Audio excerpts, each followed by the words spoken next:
SI भर्ती 2021 रद्द, फिर से होगा एग्जाम। जानिए परीक्षा में किसे मिलेगा मौका। नमस्कार, मैं हूं एकता और आप देख रहे हैं भारत रफ्तार।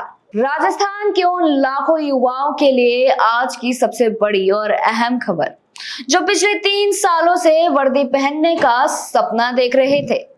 राजस्थान लोक सेवा आयोग यानी आरपीएससी ने एक ऐतिहासिक और बड़ा फैसला लेते हुए उप निरीक्षक और प्लाटून कमांडर भर्ती परीक्षा 2021 को पूरी तरह निरस्त कर दिया है। सुप्रीम कोर्ट के फैसले के बाद अब राज्य सरकार की अनुशंसा पर इस भर्ती को नए सिरे से कराने की तैयारी शुरू हो चुकी है। लेकिन रुकिए, इस बार नियम बदल गए हैं, प्रक्रिया बदल गई है और शर्तें भी कड़ी कर दी गई है। आज के इस विशेष बुलेटिन में हम आपको बताएंगे कि आखिर कौन इस परीक्षा को दोबारा दे पाएगा और आवेदन की प्रक्रिया में आपको किन गलतियों से बचना है। सबसे पहले बात करते हैं उन कैंडिडेट्स की जो इस परीक्षा में बैठ पाएंगे। आरपीएससी अध्यक्ष उत्कल रंजन साहू ने साफ कह दिया है कि यह परीक्षा सबके लिए नहीं है। परीक्षा में केवल वे 3,83,097 अभ्यर्थी ही शामिल हो सकेंगे जिन्होंने 2021 में आयोजित लिखित परीक्षा के दोनों प्रश्न पत्र दिए थे। लेकिन आपने अगर पिछले बार फॉर्म भरा था और परीक्षा देने नहीं गए थे तो आप इस रेस से बाहर हैं। अब ध्यान से सुनिए उन तारीखों को जो आपके भविष्य के लिए बेहद जरूरी है। आयोग ने संशोधन का रास्ता खोल दिया है। 16 मई से 30 मई 2026 तक यह वो समय है जब आप अपने फॉर्म में सुधार कर सकते हैं। आप अपना मोबाइल नंबर, ईमेल एड्रेस और घर का पता अपडेट कर सकेंगे।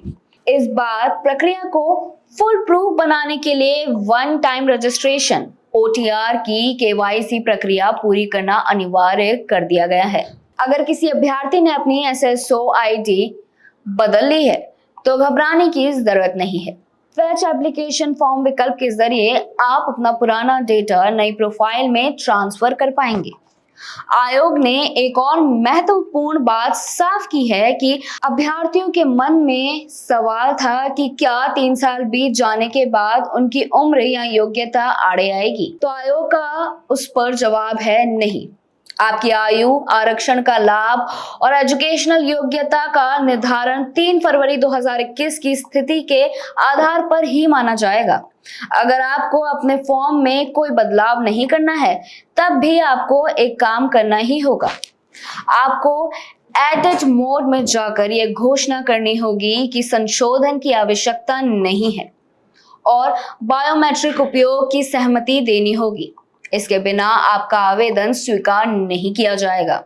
यानी हर पात्र अभ्यर्थियों को एक बार पोर्टल पर लॉगिन करना ही होगा। आपको याद दिला दे कि 859 पदों के लिए यह पूरी जदोजहद साल 2021 में शुरू हुई थी। लिखित परीक्षा हुई, फिजिकल टेस्ट हुआ और यहां तक कि इंटरव्यू के बाद 1 जून 2023 को फाइनल रिजल्ट भी आ गया था। लेकिन इस बीच पेपर लीक और बड़े स्तर पर धांधली के जिन ने पूरी भर्ती को अपनी चपेट में ले लिया। मामला पहले हाई कोर्ट और फिर सुप्रीम कोर्ट पहुंचा।